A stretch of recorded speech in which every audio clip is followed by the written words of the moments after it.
All right, so on today's episode, we are going to... honestly, this video is just about SPL outer tie rods for S chassis. That's what the video is about. This little guy over here is just for comparison's sake.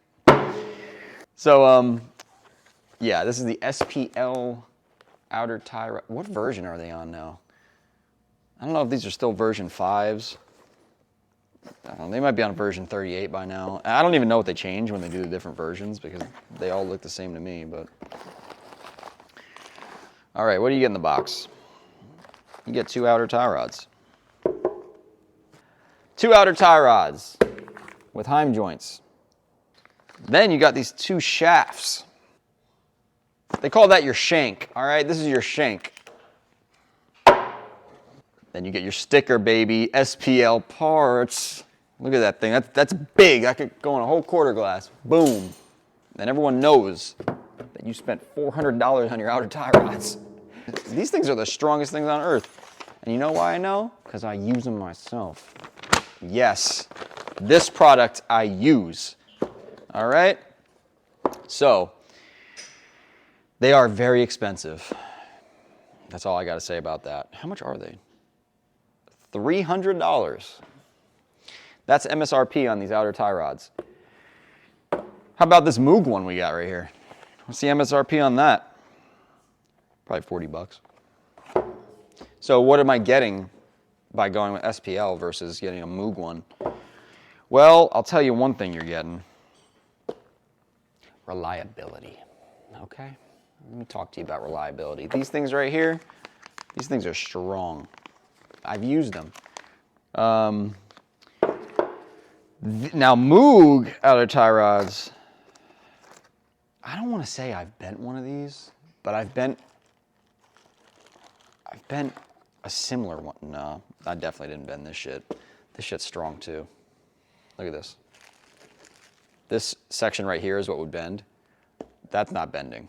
So this is a good comparison because this is probably the best outer tie rod that you can buy that's non-adjustable. The thing about the SPL is it is adjustable. So what do I mean by adjustable? I mean, you can move basically the pickup point on the knuckle up and down. And that's what this is for. So the way this works is, you know what? Let's make this easier for everyone.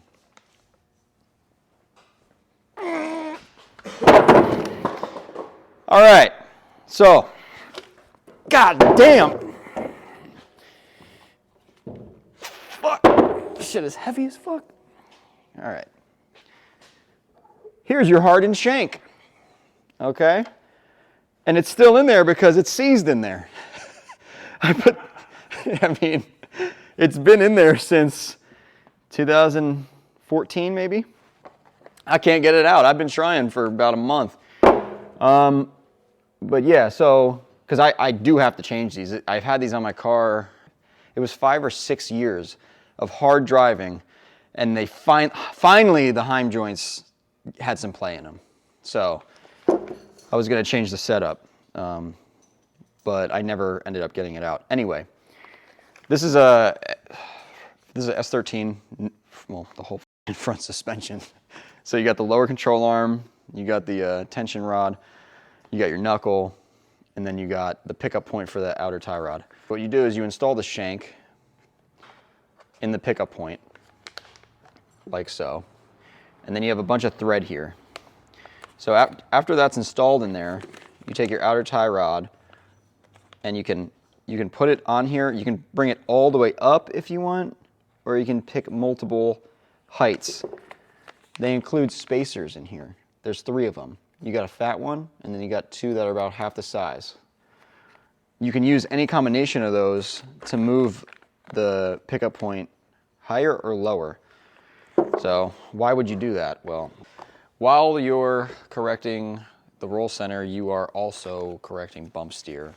Bump steer is what happens when you're driving down the road and you hit uneven pavement, or it doesn't have to be the road, it could be on a track, and then the steering wheel steers itself because of the bumps. That's happening because you changed where the tie rods are supposed to be.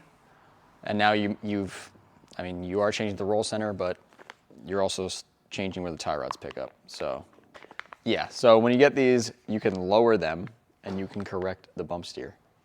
All right, and you get them more into the factory spot. So that should help with the bump steer. Like I said, I've had these on my car. Did it help with bump steer? It definitely helped. Did it solve it? No. But I also didn't really try adjusting them that much, and this was also 7 years ago. So, but yeah, if you play around with the spacers they include with the kit, you should be able to find a setting that will allow the car to steer more like factory and give you less bump steer. Another thing to bring up before we're done with this is binding. So let's say you have a stock setup like this, car's lowered. All right, so in a situation like this, I mean, this is like real, your car is slammed if it looks like this. So it's a little bit less aggressive, maybe something like that. What happens is when you turn the wheel, this is gonna try to go out even more, and it's gonna get to a point where it's maxed out. So it could start binding. With a Heim joint like this, you do get more leverage in there. So that's another benefit of going with a Heim joint. You're trying to correct the roll center of the tie rod, because if you have a really low car, the roll center is probably, that shit is long gone. Your car is probably not functioning at all how it's supposed to. Your control arm is probably pointed to the moon, and you got to figure out a way to fix that. So it depends on the setup you have. My setup didn't really require that much of a correction because I'm using a drop knuckle, but either way, this is a very nice outer tie rod. I'm not using the benefits of the roll center correction too much on my setup, but if you had a setup, let's say you had a cut knuckle and your car was slammed. So you have a cut stock knuckle and your car is slammed. You really would want to correct the control arm length, you would really want to find some kind of roll center correcting ball joint, which I don't even know if they exist for 240s. Yeah, I haven't seen too many of them. And then you can use this to correct the tie rod height at the same time. That way, you're basically trying to get these, well, what you really want to do is you want to get these parallel with each other, the tie rod and the control arm. Because once you lower a car, a 240 at least, a lot of times the control arm is literally facing up. They're supposed to be facing a little bit down from the factory. So if you can get those somewhere closer to where the factory spec is, that's really the goal, and that's why these are adjustable. Like I said, it depends on the setup you have. Some of you aren't even going to use that feature to its benefit, but we could take a normal Moog outer tie rod and compare it to an SPL, and then you could see what size spacer you would need to make it more of a factory spec. It would probably be maybe the one big one, I would say. Like my spacer setup here. Oh, that's why I was taking mine apart. I remember now. I was trying to take this little spacer out. This is an older setup, so that's why it looks a little different. These spacers are bigger in aluminum. Now they make them, I'm sure this is probably stainless steel or something, and they make them smaller because you really don't need all this on there. And honestly, they probably changed it because this one gets seized on there. That's probably the actual reason why they changed it. But yeah, it depends on the setup you want. If you want a good Heim outer tie rod, I would go with SPL. That's probably the best on the market right now.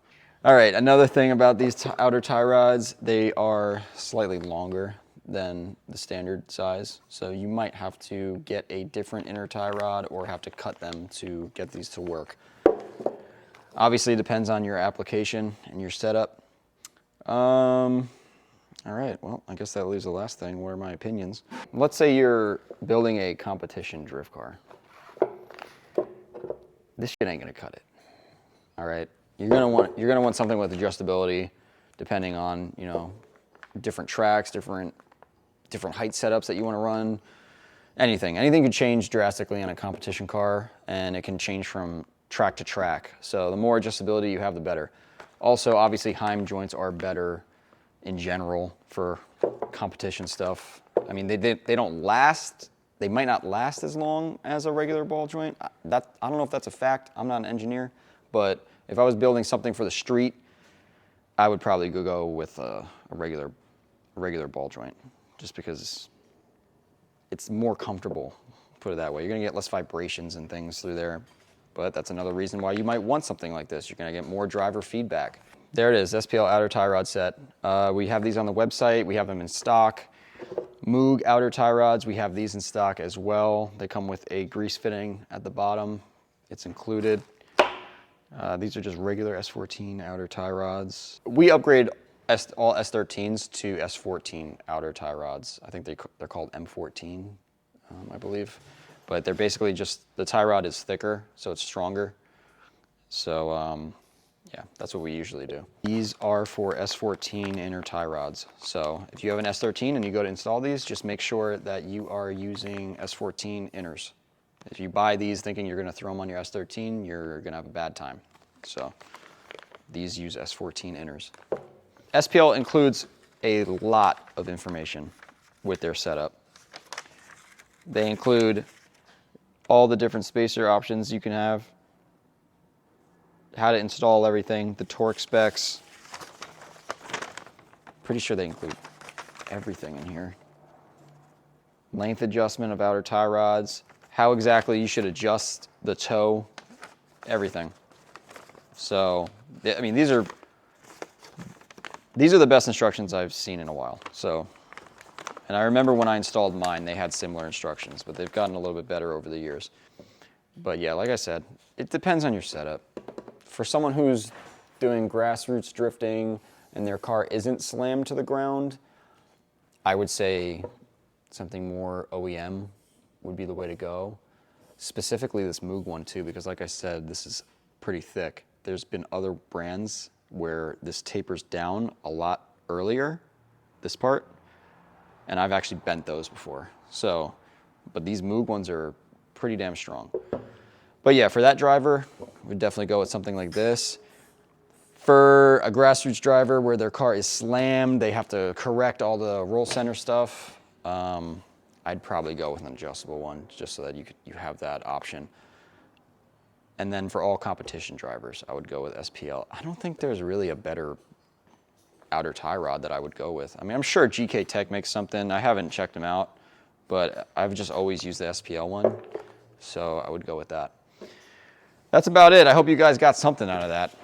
So like, share, subscribe, and let us know what outer tie rods you use on your drift car. I would like to know that. So leave a comment. Thank you.